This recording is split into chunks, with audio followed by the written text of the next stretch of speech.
Bonjour, aujourd'hui on va voir la leçon de grammaire, expansion et réduction de la phrase. On commence par des phrases. Samir joue. Depuis ce matin, Samir joue comme un fou avec son joli train électrique. Bien. Alors regardez ces phrases-là. Quelle est la différence entre la première et la deuxième phrase? La première phrase est courte. La deuxième phrase est longue. Bien. Alors la première phrase est courte et la deuxième phrase est longue. Regardez la première phrase maintenant. De quoi se compose? Elle se compose d'un sujet et d'un verbe. Très bien. Alors est-ce qu'elle a un sens?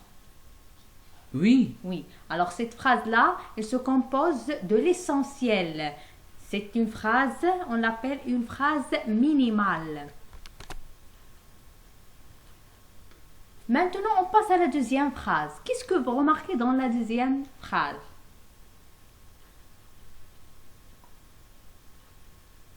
elle se compose de la première phrase. Oui, alors elle se compose de la première phrase. Alors, qu'est-ce qu'on a ajouté à la première phrase? On a ajouté depuis ce matin comme un fou avec son joli train électrique. Bien, alors ces expressions-là, ce sont quoi? Ce sont Des compléments. des compléments circonstanciels. Qu'est-ce qu'ils donnent à la phrase? Elle donne plus de précision à la phrase. Oui, très bien. Elle lui donne plus de précision.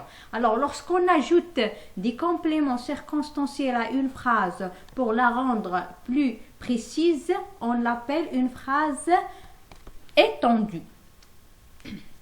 Bien. Maintenant, on passe à une autre phrase. Les robots rendent service dans les usines et dans les foyers. Bien, alors regardez cette phrase. Est-ce que c'est une phrase minimale ou bien une phrase étendue?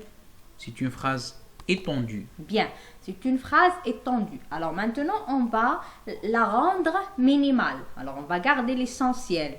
Par quoi? On va supprimer les compléments circonstanciels. Alors qu'est-ce qu'on va supprimer? Dans les usines et dans les foyers. Bien, alors on va garder. Les robots rendent service. Très bien. Alors les robots rendent service. Alors de quoi se compose cette phrase?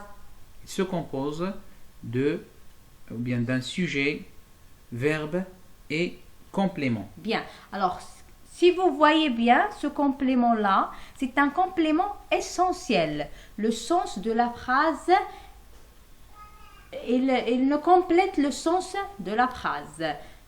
Alors, on l'appelle aussi une phrase minimale. Alors ici, la phrase minimale se compose de l'essentiel, soit d'un sujet plus verbe, soit d'un sujet plus verbe plus complément essentiel.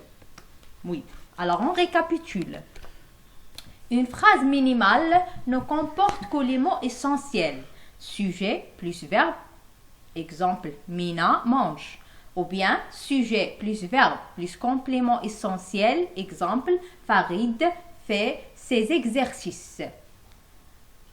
Une phrase étendue est une phrase à laquelle on a ajouté des groupes de compléments circonstanciels, que ce soit de temps, de lieu ou de manière, ou un adjectif, pour la rendre plus précise.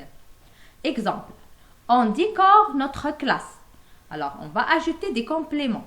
Chaque année, c'est un complément circonstanciel de temps. À notre école, c'est un complément circonstanciel de lieu. On décore avec soin, c'est un complément circonstanciel de manière. Notre superbe, c'est un adjectif classe. Alors, vous remarquez qu'on a ajouté des compléments et des adjectifs pour rendre la phrase plus étendue. Alors, on passe maintenant à un exercice d'application. Réduis la phrase suivante. Depuis quelques années, le monde de la technologie évolue. Alors, qu'est-ce qu'on va supprimer dans cette phrase pour la rendre réduite? Depuis quelques années, de la technologie. Oui. Alors, on va avoir une phrase réduite. Le monde évolue. Oui. Alors, voilà la phrase réduite. Sujet plus verbe. On passe à une autre question. Enrichis la phrase suivante. Karima utilise son ordinateur. Alors, on va lui ajouter maintenant des compléments pour la rendre plus longue, pour l'enrichir. Alors, par exemple, qu'est-ce qu'on va ajouter?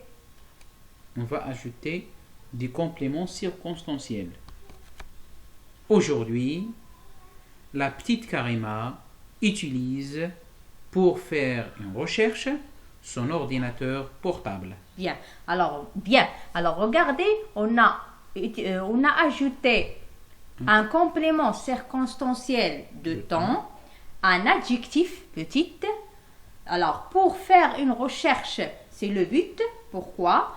Et portable, son ordinateur portable, c'est un adjectif. Bien, alors j'espère que vous avez bien compris. Merci de votre attention.